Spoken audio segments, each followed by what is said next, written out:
ದೇವರ ನಾಮಕ್ಕೆ ಸ್ತೋತ್ರವಾಗಲಿ. ಇಂದಿನ ನಿರೀಕ್ಷೆ ವಾಕ್ಯಕ್ಕೆ ನಿಮ್ಮೆಲ್ಲರನ್ನು ಸ್ವಾಗತಿಸಿಕೊಳ್ಳುತ್ತಾ ಇದ್ದೇನೆ.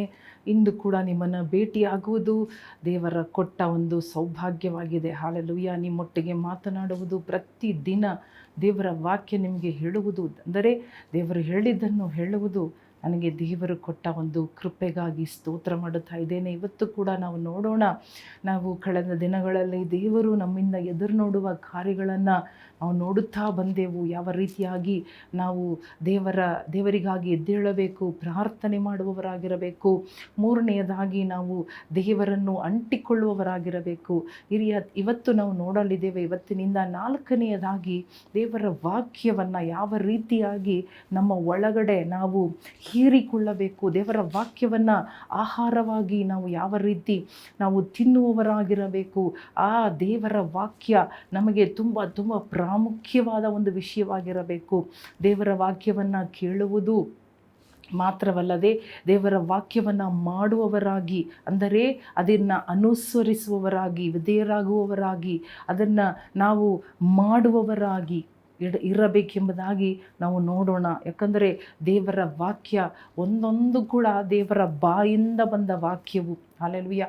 ಮನುಷ್ಯನು ರೊಟ್ಟಿಯಿಂದ ಮಾತ್ರ ಅಲ್ಲ, ದೇವರ ಬಾಯಿಂದ ಹೊರಡುವ ಪ್ರತಿಯೊಂದು ಮಾತಿನಿಂದಲೂ, ಎವ್ರಿ ವರ್ಡ್, ದೇವರ ಬಾಯಿಂದ ಒಂದು ಮಾತು ಬಂದರೆ ಅದು ನಮ್ಮ ಜೀವನಕ್ಕೆ ಸಾಕಾಗಿದೆ. ಅದು ನಮ್ಮನ್ನು ಬದುಕಿಸುತ್ತದೆ, ಅದು ನಮ್ಮನ್ನು ಕಾಪಾಡುತ್ತದೆ, ಅದು ನಮ್ಮನ್ನು ತಿದ್ದುಪಾಟು ಮಾಡುತ್ತದೆ, ಅದು ನಮ್ಮನ್ನು ರಿಫೈನ್ ಮಾಡುತ್ತದೆ, ನಮ್ಮನ್ನು ಶುದ್ಧ ಮಾಡುತ್ತದೆ. ಹಲ್ಲೆಲೂಯಾ. ಅಂತಹ ದೇವರ ವಾಕ್ಯದಲ್ಲಿರುವ ಶಕ್ತಿಗಳು, ದೇವರ ವಾಕ್ಯದಲ್ಲಿರುವ ಬಿಡುಗಡೆ, ದೇವರ ವಾಕ್ಯದಲ್ಲಿರುವಂತಹ ಮಹತ್ವದ ಕಾರ್ಯಗಳನ್ನು ನಾವು ನೋಡಿಕೊಳ್ಳುವಾಗ, ತಿಳಿದುಕೊಳ್ಳುವಾಗ ನಮಗೆ ದೇವರ ವಾಕ್ಯ ಓದುವುದು, ದೇವರ ವಾಕ್ಯ ಕೇಳಿಸಿಕೊಳ್ಳುವುದು, ಅದರ ಪ್ರಕಾರ ವಿಧೇಯರಾಗುವುದಕ್ಕೂ ಅದು ನಮಗೆ ಸಹಾಯ ಮಾಡುತ್ತದೆ. ಹಲ್ಲೆಲೂಯಾ. ಎಷ್ಟು ಹೆಚ್ಚು ನಾವು ದೇವರ ವಾಕ್ಯ ಬಗ್ಗೆ ತಿಳಿದುಕೊಳ್ಳುತ್ತೇವೋ, ವಾಕ್ಯ ಯಾರು, ಬೇರೆ ಯಾರೂ ಅಲ್ಲ, ಯೇಸು ಕ್ರಿಸ್ತನೇ. ಹಲ್ಲೆಲೂಯಾ.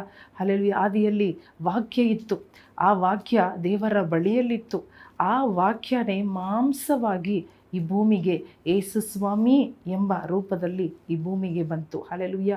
ಯೇಸು ಸ್ವಾಮಿ ಆ ಜೀವದ ರೊಟ್ಟಿಯಾಗಿದ್ದಾರೆ. ಹಲ್ಲೆಲೂಯಾ. ಇವತ್ತು ಈ ವಾಕ್ಯವನ್ನು ಓದಿಕೊಳ್ಳೋಣ. ಮತ್ತಾಯನು 24ನೇ ಅಧ್ಯಾಯ 35ನೇ ವಾಕ್ಯ. ಮ್ಯಾಥ್ಯೂ 24:35. ಭೂಮಿ ಆಕಾಶಗಳು ಅಳಿದು ಹೋಗುವವು, ಆದರೆ ನನ್ನ ಮಾತುಗಳು ಅಳಿದು ಹೋಗುವುದೇ ಇಲ್ಲ. Hallelujah. Heaven and earth may pass away, but my word will never pass away. Hallelujah. ಭೂಮಿ ಆಕಾಶ ಅಷ್ಟು ದೃಢವಾದದ್ದು, ಶಾಶ್ವತವಾದದ್ದು ದೇವರ ವಾಕ್ಯ. ನಮ್ಮ ಜೀವನದಲ್ಲಿ ಏನೇ ಹೋದರೂ, ಅಳಿದು ಹೋದರೂ, ನಾಶವಾಗಿ ಹೋದರೂ, ಭೂಮಿ ಆಕಾಶವನ್ನು ನಿರ್ಮಿಸಿದ್ದು ದೇವರು ತನ್ನ ಬಾಯಿ ಮಾತಿನಿಂದಲೇ. ಹಲ್ಲೆಲೂಯಾ.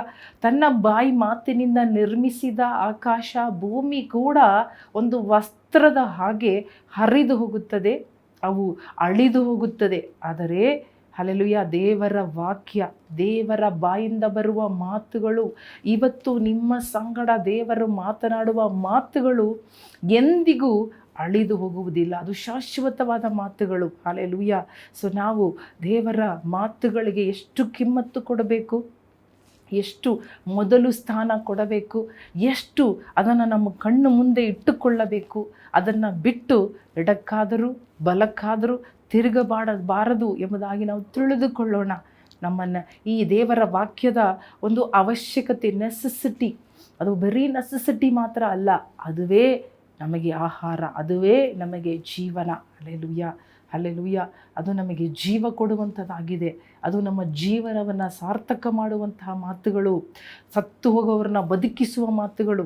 ನಮ್ಮ ನಿರೀಕ್ಷೆ ಸತ್ತು ಹೋಗಿರ್ಬೋದು, ನಮ್ಮ ನಂಬಿಕೆ ಸತ್ತು ಹೋಗಿರ್ಬೋದು.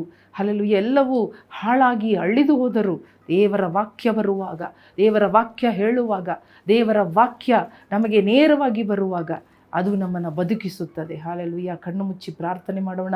ದೇವರ ವಾಕ್ಯಕ್ಕಾಗಿ ಸ್ತೋತ್ರ ಮಾಡೋಣ.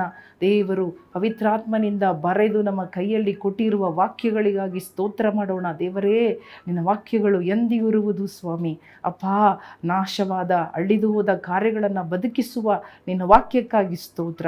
ಆ ವಾಕ್ಯವನ್ನು ಕಲಿತು ಪಾಲಿಸುವ ಕೃಪೆ ನಮ್ಮೆಲ್ಲರಿಗೂ ಕೊಡು ಸ್ವಾಮಿ. ಈ ದಿನದಲ್ಲಿ ನಿನ್ನ ವಾಕ್ಯವನ್ನು ಧ್ಯಾನ ಮಾಡಲು ಒಪ್ಪಿಸಿಕೊಡುತ್ತೇವೆ, ಕೈಗೊಂಡು ನಡೆಯಲು ಒಪ್ಪಿಸಿಕೊಡುತ್ತೇವೆ. ದೇವರ ನಾಮದಲ್ಲಿ ಬೇಡಿಕೊಳ್ಳುತ್ತೇವೆ ನಮ್ಮ ತಂದೆ. ಆಮೇನ್, ಆಮೇನ್.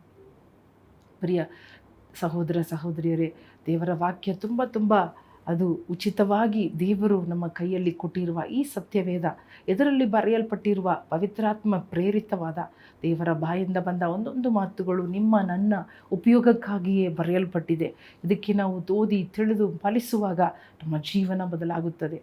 ದೇವರು ನಿಮ್ಮೆಲ್ಲರನ್ನು ಆಶೀರ್ವದಿಸಲಿ. ಆಮೇಲೆ.